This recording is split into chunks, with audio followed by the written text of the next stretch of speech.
లేదు, వెళ్ళిపోయి వచ్చేసి కార్లో తోడుకొని వచ్చినాము. ఆ ఏటేసిన ఆయన చిక్కలేదు, రాండి అతకనే వస్తాం సార్, మేము తప్పు చేయలేదు వస్తామని అన్నారు. చెక్కులు పాటు దాన్ని ఆడించేకి వేరే వాళ్ళకి తెలుగుదేశం వాళ్ళకి పేరు లేదని చెప్పి ఇదంతా గొడవ చేసినారు సార్. ఎక్కువ కారు ఎక్కువ లంగి పీకిన్నాడు, బని అంతా సిలిగిపోయింది. నేను అప్పుడు పార్పడి మా పిల్లల్లో సార్ ఎక్కియొద్దండి మేము తోడుకొస్తామని చెప్పినాం సార్.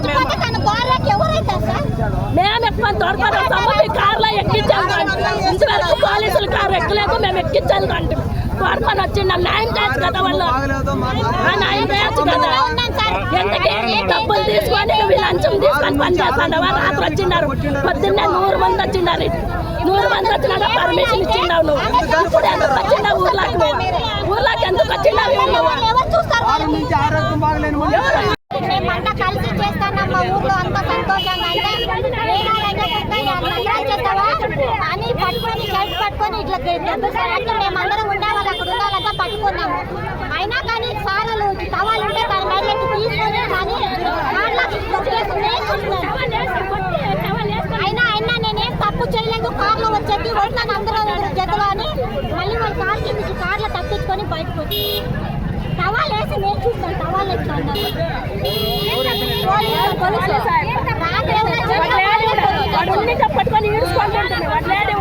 టవాల్ తీసి పీకడానికి మేమందరూ ఈడ్చుకోగలిగి వీళ్ళంతా వచ్చేసి మా అక్క చెప్పాను తీసుకొస్తాం.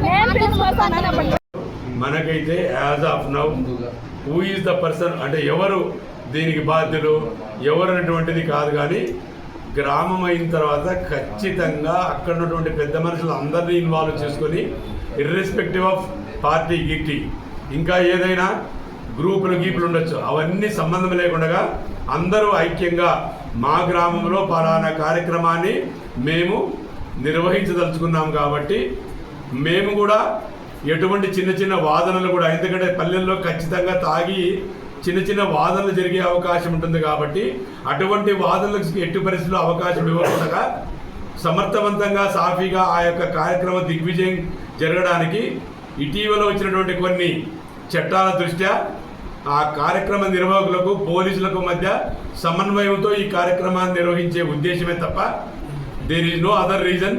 అందుకని నేను మిస్కన్సెప్షన్ అంటున్నా. మిస్కన్సెప్షన్, అపోహ అనేటువంటిది ఇక్కడ బాగా ప్లే చేసింది ప్రస్తుత సమస్య సందర్భంగా. హెచ్ఎంపల్లి గ్రామము, ఈ హెచ్ఎంపల్లి, మరవపల్లి ఈ 3 గ్రామాల్లో రేపు మారెమ్మ జాతర అనేటువంటి జాతర కార్యక్రమం ఉంది. ఈ జాతర కార్యక్రమానికి సంబంధించి ఈరోజు రాత్రి 8 గంటల నుంచి రేపు మార్నింగ్ 4 గంటల వరకు కట్టే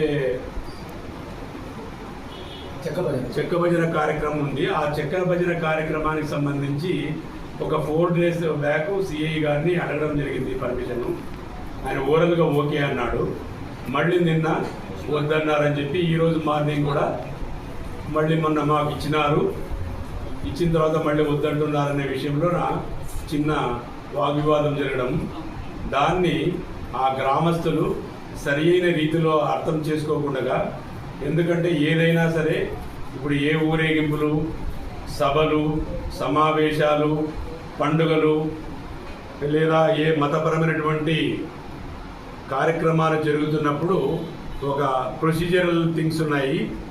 ఆ ప్రొఫార్మ మేరకు ఏ కార్యక్రమము ఎంతమంది హాజరవుతారు, ఒకవేళ ఊరేగింపు అయితే ఎక్కడ స్టార్ట్ అయ్యి ఎక్కడ ఎండ్ అవుతుంది, వాటికి నాయకులు ఎవరు, ఆ నాయకులు అనేటువంటి వాళ్ళని ఖచ్చితంగా వాళ్ళ అదుపులో ఉంచుకోగలిగి ఎటువంటి చిన్న వివాదం జరగకుండా కూడా చూసుకుంటారా, ఇట్లాంటి వివరాలన్నీ సేకరించిన తర్వాతనే అధికారయుతంగా ఆ యొక్క కార్యక్రమం లేదా పండుగ లేదా సభలు లేదా సమావేశాలు నిర్వహించడానికి పోలీసు వారు, అది కూడా డిఎస్పీ స్థాయి అధికారి ఇస్తాడు.